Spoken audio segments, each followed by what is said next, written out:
Hi guys, खुलुमबाय नोंथांमोनखौबो नैबे आंनि टिडि प्रडाक्शनावहाय नोंथांमोनखौ आङो गिबियावनो बरायनानै लाग्रोनाय जाबाय।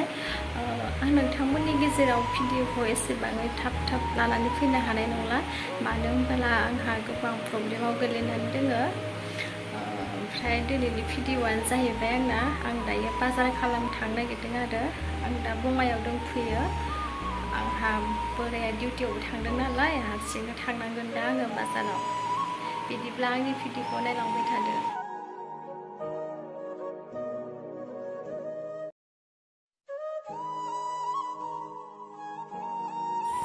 नै दायोहाय आङो लामायाव ओंखारबोबाय आरो ओमफ्राय आङो बाजाराव थांनोसै।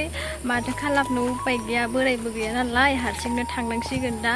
ओमफ्राय आं नोंथांमोननो गोसोबायसा आङो भिडिअखौ देखायनोबो हाया जानो हानाय, माने गोबां आखायाव ओंख्रि हारि लागोन नालाय आङो ओंख्रि बायनो थांनो नागिरदों। दा मोनाव जानो थाखाय जेबो गैया, दालि दोङो, सयाबिन दोङो आरो बेखौ बेसे जानो।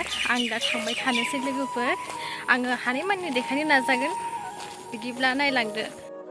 नै दायोहाय आङो बाजारनिफ्राय मोनफैबाय आरो आङो नोंथांमोननि गेजेराव गोसो बायदि देखायनो हायासै। रुम मोनफैनानैसो आङो मा लाबोखो नोंथांमोननो आङो देखायगोन।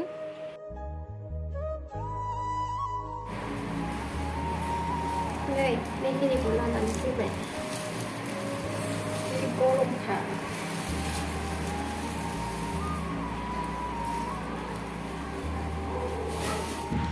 आयु मासे गरम मेंजोब्बाय।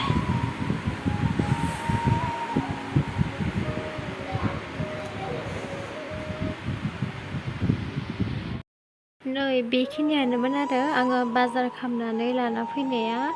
आङो नोंथांमोननो देखायनो होननानै सानदोंमोन, फारसेथिं मबाइल हमनोबो खस्थ' नालाय ओंखायनो आं देखायनो हायासै आरो।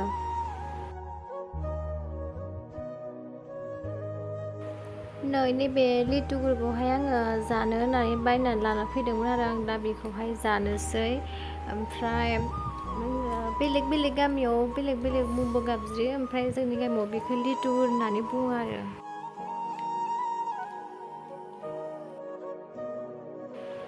बानलु संख्रि लानानैसो लगायनानै जाबावबाय आङो, जा गोथावमोन आरो बेबायसा जानो बिराद मोजां मोनो आङो।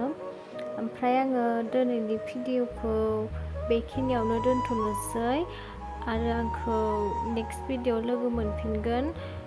आरो नोंथांमोना अननानै आंनि भिडिअखौ नायनानै मोजां मोनोब्ला लाइक, कमेन्ट, शेयार, साबस्क्राइब खालामनानै होबानो जाबाय।